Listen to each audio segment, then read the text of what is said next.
आकाशमलिंग मित्याहु पृथ्वी तस्य पीठिका है। शिवलिंग क्या है? तो क्या आकाश का प्रतीक है। आकाश में सब कुछ है, एक भुवन नहीं, त्रिभुवन नहीं, अनंत कोटि भुवन ये आकाश में है। इसलिए आकाश के प्रतीक स्वरूप हम भगवान महादेव के निराकार लिंग स्वरूप का पूजन करते हैं। हमारे लिए आकाश को कौन धारण करते हैं? धरती, पृथ्वी। इसलिए पृथ्वी के प्रतीक स्वरूप हम पीठ पूजा करते हैं। शिवलिंग और पीठ ये आकाश और धरती का प्रतीक है। धरती हम सबको धारण करती है, जीवन जीने के लिए धन अर्पित करते हैं, ये मां पृथ्वी है। और एक बात को हर व्यक्ति को याद रखना चाहिए, हमारे जो ऋषि मुनियों की परंपरा है, सुबह में हम जागते उठते हैं, बिस्तर से धरती पर पैर रखने से पहले माता पृथ्वी को प्रणाम करना ही चाहिए। लेकिन बहुत लोग भूल जाते हैं, उसको पता ही नहीं। हमारा आधार पृथ्वी है, धरती है, इससे हमारा जीवन है। और बहुत हृदय की बात कहता हूं, सुबह में बिस्तर से उठकर धरती पर पैर रखे, इससे पहले माता पृथ्वी को जो प्रणाम करता है, इस व्यक्ति की संपूर्ण रक्षा की जिम्मेदारी माता पृथ्वी के रहती है। इसलिए रोज समुद्र वसने देवी परिवार पूज्य दादा ने बहुत काम किया। शास्त्री, जय योगेश्वर, लोगों को इस तरफ बहुत बहुत मार्गदर्शन किया है। सुबह कैसी होनी चाहिए, सुबह में क्या करना चाहिए, नींद खुलते क्या बोलना चाहिए, अपने करकमलों को देखकर क्या बोलना चाहिए, धरती पर पैर रखने से पहले। इस स्वाध्याय परिवार ने बहुत बड़ा काम किया। समुद्र वसने देवी पर्वत स्तन मंडले विष्णु पत्नी नमस्तुभ्यं पाद स्पर्शं क्षमस्व मे पाद स्पर्शं क्षमस्व मे। जो कोई मनुष्य भगवान महादेव के शिवलिंग का पूजन करते हैं, उसको विश्व में जितने देवी देवता सबकी पूजा का फल मिलता है। धरती पर जितने तीर्थ, सभी तीर्थों का अर्चन, सभी तीर्थों का पूजन इस शिवलिंग और पीठ से मिलता है। निराकार का प्रतीक है, भगवान महादेव के निराकार लिंग स्वरूप का प्रतीक है, और माता पृथ्वी का प्रतीक है पीठ स्वरूप। इसलिए शिवलिंग और पीठ दोनों की पूजा करनी चाहिए। आकाश पिता, धरती है माता, पृथ्वी हमारी मां है, उसके प्रतीक स्वरूप हम पीठ पूजा करते हैं। आकाश हम सब पर अनुग्रह करते हैं, इसलिए आकाश के प्रतीक स्वरूप हम भगवान महादेव की लिंग स्वरूप का पूजन करते हैं। इसलिए क्या आलयम सर्वदेवाना, विश्व के सभी देवी देवता, तीर्थ, ग्रह, नक्षत्र सबकी पूजा शिवलिंग और पीठ में है। कोई देवता बाकी नहीं रहता, सबकी पूजा शिवलिंग में है। अलग अलग कोई भी देवी देवताओं की पूजा हमारे से न हो सके, लेकिन जो निराकार स्वरूप शिवलिंग की पूजा करते हैं, उनको सबकी पूजा का, सबका अर्चन का फल मिलता है। इसलिए विश्व के कोई भी देवताओं को देखो, सभी देवता भगवान महादेव के निराकार लिंग स्वरूप का पूजन करते हैं, और सभी देवताओं ने अपने करकमलों के द्वारा भगवान महादेव के लिंग स्वरूपों की स्थापना की है। सभी ऋषि मुनियों ने अपने करकमलों के द्वारा भगवान महादेव के लिंग स्वरूप की स्थापना की है। कोई देव ऐसा नहीं, कोई ऋषि भी ऐसा नहीं जिन्होंने अपने के द्वारा भगवान महादेव का लिंग स्वरूप स्थापित नहीं किया। सभी देवियों ने अपने द्वारा भगवान महादेव के लिंग स्वरूप की स्थापना की। भगवान राम जी ने तो अगणित भगवान महादेव के लिंग स्वरूप की स्थापना की। भगवान कृष्ण जी ने भी भगवान महादेव के लिंग स्वरूप की स्थापना की है। मैंने बहुत बार कथा में कहा, फिर भी कहता हूं, कभी आपको गोकुल मथुरा वृंदावन जाने का अवसर मिले तो गोकुल मथुरा वृंदावन की यात्रा का फल यमुना तटे भूतेशम, यमुना के तट पर भगवान भूतेश्वर महादेव विराजते हैं। भगवान भूतेश्वर के दर्शन करने से गोकुल मथुरा वृंदावन की यात्रा का फल है। और भूतेश्वर महादेव केदारेश्वर महादेव का उपलिंग भी है। जो व्यक्ति केदारेश्वर महादेव नहीं पहुंचता वो व्यक्ति यमुना तटे भूतेश्वरम भगवान भूतेश्वर का दर्शन करे तो तुम्हें केदारेश्वर महादेव का पुण्य मिलता है। केदारेश्वर की यात्रा उसका उपलिंग है, क्योंकि 12 ज्योतिर्लिंग के 12 उपलिंग भी महिमा है। इसलिए जो मनुष्य भगवान महादेव के निराकार लिंग स्वरूप का पूजन अर्चन करते हैं उनसे सभी देवी देवता तृप्त रहते हैं, सभी पितृ भी तृप्त रहते हैं। जो निरंतर भगवान महादेव का अर्चन करते हैं उनके पितृ तृप्त रहते हैं। कभी ये सोचा आपने भगवान शिव जी को हम जल क्यों चढ़ाते हैं? ये पितरों की तृप्ति के लिए है, ये प्रकृति की तृप्ति है। भगवान महादेव को हम जलाभिषेक करते हैं और भगवान महादेव का जलाभिषेक मन को शांति देता है, मन के तरंग को सकारात्मक बना देते हैं। ये भगवान महादेव को जलाभिषेक है।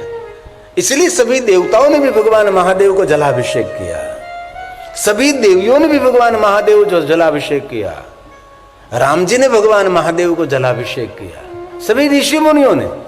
अरे द्वारकाधीश कृष्ण जी तो बार बार 5 पांडवों को प्रेरित करते थे कि चलो पहले हम भगवान महादेव को अभिषेक करेंगे। 5 पांडवों को भगवान महादेव की भक्ति का मार्गदर्शन द्वारकाधीश भगवान कृष्ण जी ने किया। कदम कदम पर 5 पांडवों ने भगवान महादेव की स्थापना की। इसलिए पांडव कालीन भगवान महादेव के बहुत सारे शिवलिंग स्वरूप हैं। देखिए पांडव कालीन ये लिंग है, बहुत प्राचीन भगवान महादेव का लिंग स्वरूप है। और 5 पांडव जहां जहां गए वहां वहां बहुत सारे शिवलिंगों की स्थापना की है। माता कुंता महादेव की परम भक्त रही। दक्षिण गुजरात में जिन्होंने कुंतेश्वर महादेव लिंग की स्थापना की, बहुत प्राचीन लिंग स्थान है कुंतेश्वर महादेव, माता कुंता ने स्थापित किया है। और भीम ने तो बहुत सारे शिवलिंगों की स्थापना की है। राजा महाराजाओं ने बहुत सारे शिवलिंगों की स्थापना की। कोई राजा ऐसा नहीं जिन राजा ने अपने करकमलों के द्वारा भगवान महादेव का लिंग स्थापन नहीं किया। सभी राजाओं ने भगवान महादेव की लिंग स्थापना की है। राजस्थान में वागड़ विस्तार में एक अर्थुना गांव है, सही नाम तो अमरापुर है। वहां परमार शासन था। इस परमार राजा वो महादेव के परम भक्त थे। बहुत सारे शिवालयों को जीर्णोद्धार तो किए, लेकिन कभी आपको अर्थुना जाने का अवसर मिले तो इतने भगवान महादेव के वहां शिवालय हैं, आप कल्पनीय अगणित शिवालय हैं। जहां नजर करो वहां शिवालय शिवालय शिवालय शिवालय। ऐसे बहुत सारे प्राचीन पुरातत्व के वो सबने उसकी सुरक्षा के लिए ले लिया है। लेकिन दुख और अफसोस की बात तो यह है, एक भी शिवालय वहां खंडित अखंड नहीं, सब खंडित कर दिया। किसने तोड़ दिया, कैसे टूटा, ये मुझे नहीं कहना, आप सभी जानते हैं। एक भी शिवालय सुरक्षित नहीं है वहां। सभी शिवालयों को तोड़ दिया, सभी शिवलिंगों को तोड़ दिया, मूर्ति को इतनी कुरूप बना दी। लेकिन ये परमार राजा बहुत दीर्घ दृष्टि वाला था।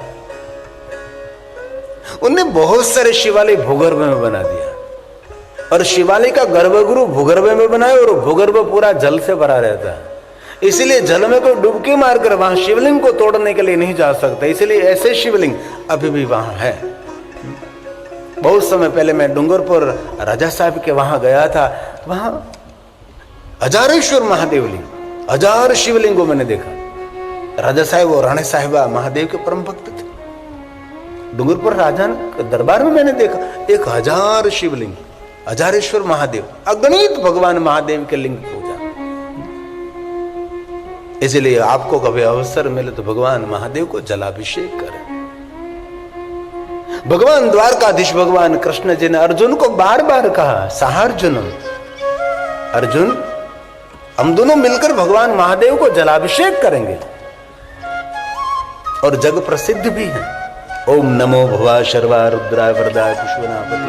बाबा को जल चढ़ाना चाहिए। और मंत्र स्तोत्र आपको कुछ भी कंठस्थ नहीं है।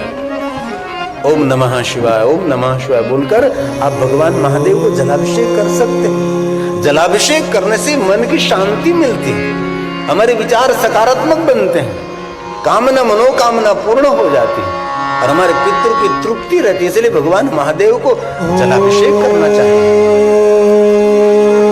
नमो सर्वाय रुद्राय कुछ भी आप न बोल सके तो मौन होकर भगवान महादेव को जलाभिषेक करें। पशूनां पते नित्यं उग्राय च कपर्दिने महादेवाय भीमाय त्र्यंबकाय शिवाय च ईशानाय मखगनाय नमस्ते मखगातिने नमः सहस्रशीर्षाय सहस्राभुजमण्डवे सहस्रनेत्रपादाय नमः सांख्याय कर्मणे नमो हिरण्यवर्णाय हिरण्यकवचाय च भक्तानुकम्पिने नित्यं सिद्ध्यतां नो वरप्रभु एवं स्तुत्वा महादेवं वासुदेवसहार्जुन प्रसादयामास फलं तदा शास्त्रोपलब्धे ॐ नन्दिकेशाय नमः ॐ शिवाय नमः ॐ हराय नमः ॐ मृडाय नमः ॐ पुष्कराय नमः ॐ पुष्पलोचनाय नमः ॐ अर्तिगम्याय नमः ॐ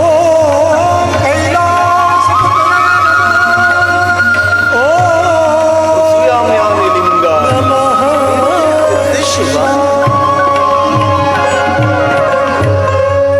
ब्रह्मा जी ने नारद जी को कहा कि नारद, समग्र पृथ्वी पर भगवान महादेव के लिंग स्वरूप है। पृथ्वी यानी लिंगान, तीर्थे तीर्थ, कोई भी तीर्थ ऐसा नहीं है जिस तीर्थ में भगवान महादेव का लिंग स्वरूप नहीं है। और ये भी बात याद रखिए, तीर्थ को तीर्थ तब कहा जाता है वहां महादेव का स्थान होना चाहिए। जहां भगवान महादेव का स्थान नहीं उसको तीर्थ भी नहीं कह सकते। और पुराण को धर्म पुराण तब कहते हैं इस पुराण में महादेव की महिमा होनी चाहिए। शास्त्र को धर्मशास्त्र तब कहा जाता है, इस शास्त्र में शंकर जी की महिमा होनी चाहिए। इसलिए हमारा कोई भी पुराण ऐसा नहीं जिन पुराण में महादेव की महिमा है। कोई हमारा धर्मशास्त्र ऐसा नहीं जिनके अंदर भगवान शिव नहीं है।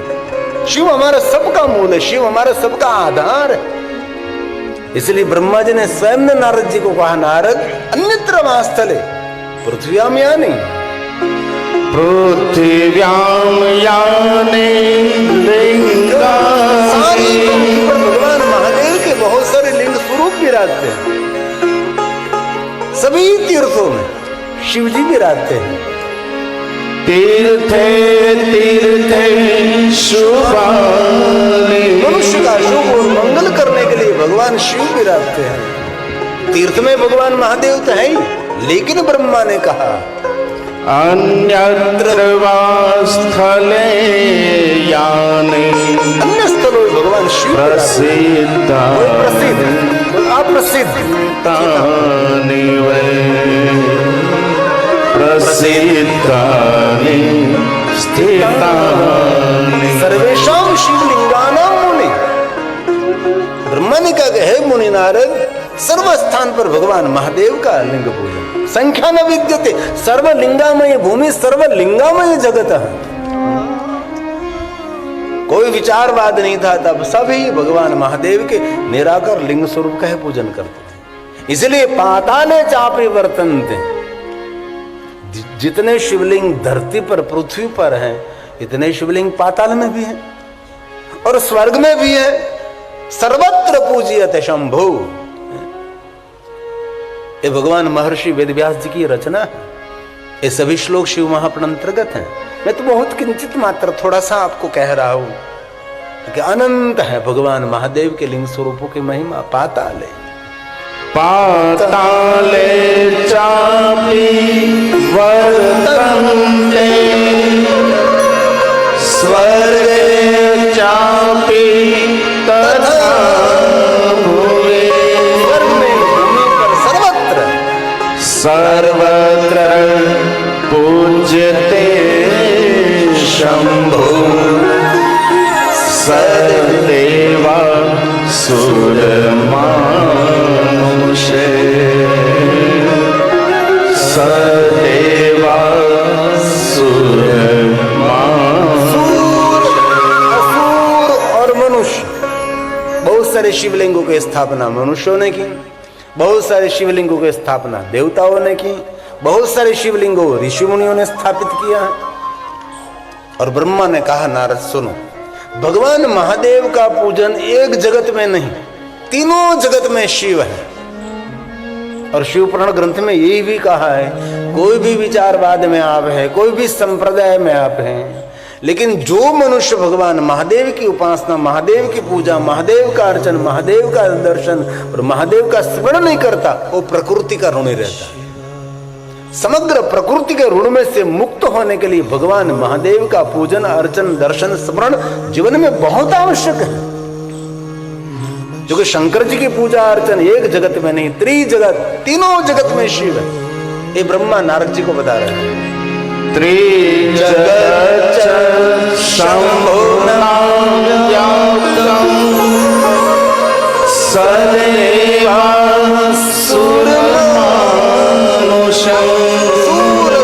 मनुष्य, जहां जहां भगवान शंकर जी प्रकट हुए, कहीं मनुष्यों को दर्शन दिया होगा, कहीं ऋषि मुनियों का दर्शन दिया होगा, कहीं देवताओं को दर्शन दिया होगा, कहीं कहीं असुरों को भी दर्शन दिया है। तारकलिंगम असुर को दर्शन दिया, तारकासुर को दर्शन दिया, भस्मेश्वर भस्मासुर को दर्शन दिया। जहां जहां भगवान महादेव प्रकट हुए, वहां वहां भगवान शिव जी लिंग रूप में प्रकट हुए। क्यों हुए? अनुग्रहाय, ब्रह्मा बोले अनुग्रहाय जगत पर अनुग्रह करने के लिए, जगत को हित और सुख देने के लिए भगवान शंकर जी स्वयं लिंग रूपेण सतमा, श्रेष्ठ स्वरूप लिंग रूप में, लिंग रूपेण सतमा, श्रेष्ठ स्वरूप है भगवान शिव वहां प्रकट रहे। आकाशे तारकलिंगम पाताले हाडकेश्वर मृत्यु लोके महाकालेश्वरम। त्रिलिंग तो सही, लेकिन सर्वलिंग नमोस्तुते। आपके नगर में शिवालय है, भगवान महादेव जी आपकी प्रतीक्षा कर रहे हैं। 24 घंटे शिवालय खुला रहता है। अभी कोई समय संजोगों के द्वारा कोई शिवालय बंद करता होगा, लेकिन प्राचीन शिवालय को देखें तो शिवालय कभी बंद नहीं रहता था।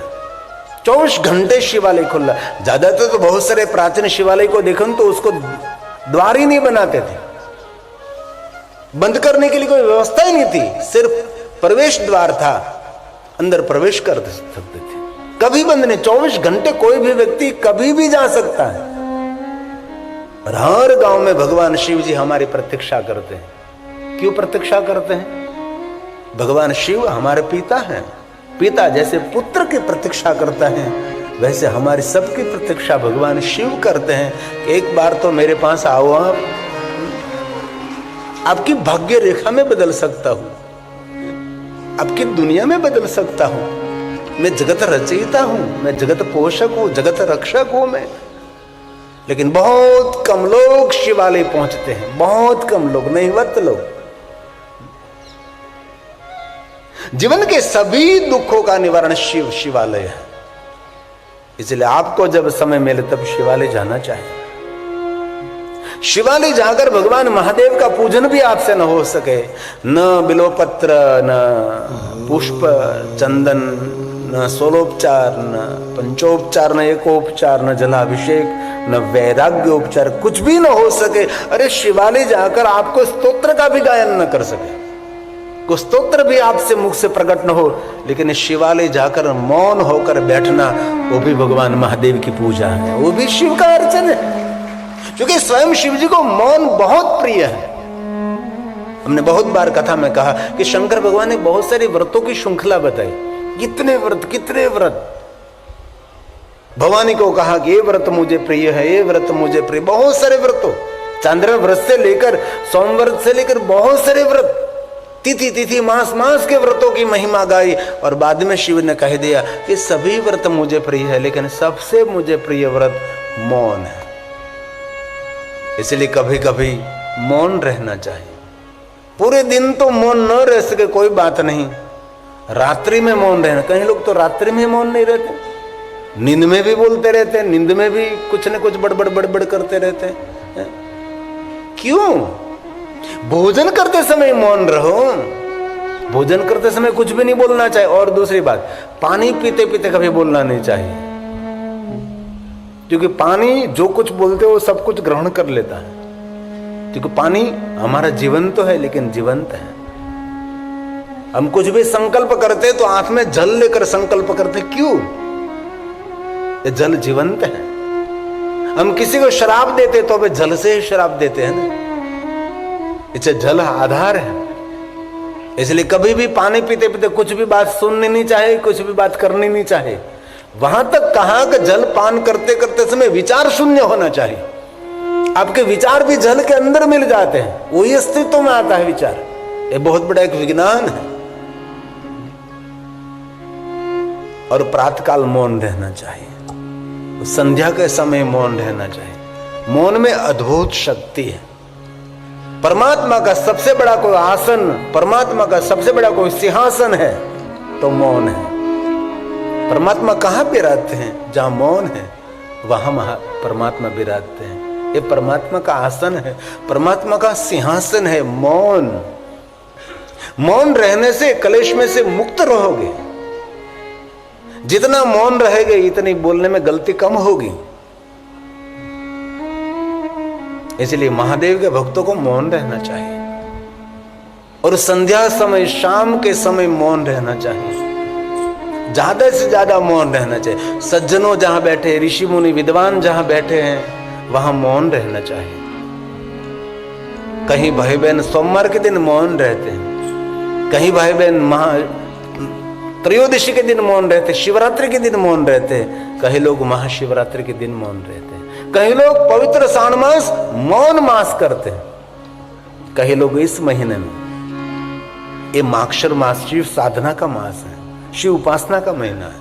अभी जो चल रहा है ये शिव उपासना के लिए माक्षर मास है, शिव साधना का महीना है। माक्षर मास कोई सामान्य मास नहीं, शिव उपासना का मास। दक्षपुत्री जब सती भगवान शिव जी का आराधन कर रही थी तब भगवान महादेव माक्षर मास में उसको मिले थे। ये माक्षर मास। भगवान कार्तिकेय का प्राकट्य भी माक्षर मास में हुआ था। आद्रा नक्षत्र भी माक्षर मास में आता है। इसलिए माक्षर मास में कभी आपको अवसर मिले तो पंचाक्षर मंत्र का 5 लाख जाप करना चाहिए और कभी कभी को अनुष्ठान करें।